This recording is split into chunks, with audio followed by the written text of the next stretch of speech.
percent physical. I'm not sure I entirely agree with that.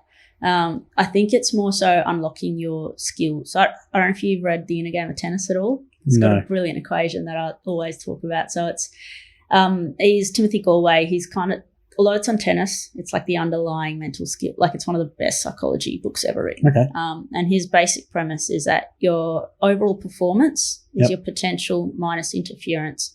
Now, potential is not how great you can be. Your potential is how great you can be right now if there was nothing interfering with you.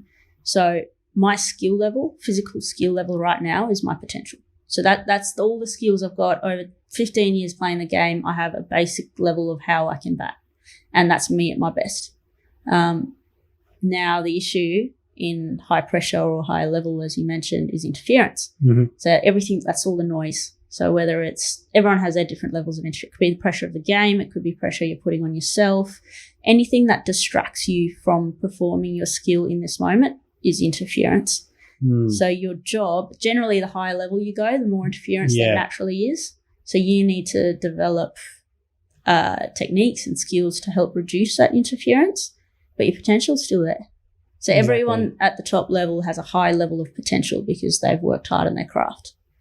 Now, the difference is how high is that level of interference. The lower, it'll never be zero because we're humans. Like, it'll never, ever be zero. But the lower you can make that interference, and I could have very minimal interference and have a reasonably high potential, but I may never be as good as Meg Lanning because Meg Lanning has a really high level of potential because she's way more skilled than I am. But at the same time, on a day that she has a lot of interference, maybe there's a lot of pressure on her, it means that I can be well and truly in the contest. And that's what makes sport great because anything can happen. Yeah, exactly. Yeah, that's amazing. That's amazing. Yeah, just having that balance and how much does affect anyone. And then also even more amazing that some people can actually are really good at blocking the noise out, and some people actually really have to work hard to get to that same level as someone else. So that's probably what interests me a lot more than probably someone who's probably has a high potential, but someone who can kind of block out the noise and can actually perform at their potential is probably the most amazing part of sport. Yeah, absolutely. Yeah. And that's the cool part is that anything can happen on any day. But at the end of the day, you've only got what you can control in that moment. So when was the kind of moment you had it kind of clicked when like cricket was like, this is going to like, I know I've got something here?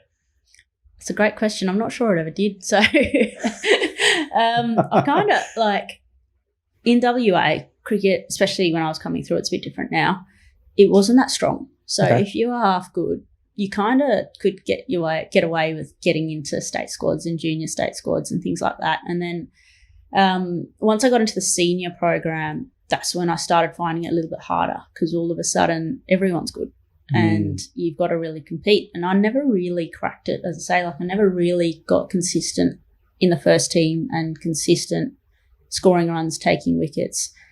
And it was always a battle. Like I never felt like, yep, I've made it. If anything, there was more a moment that it was like, oh, I've got to work hard here.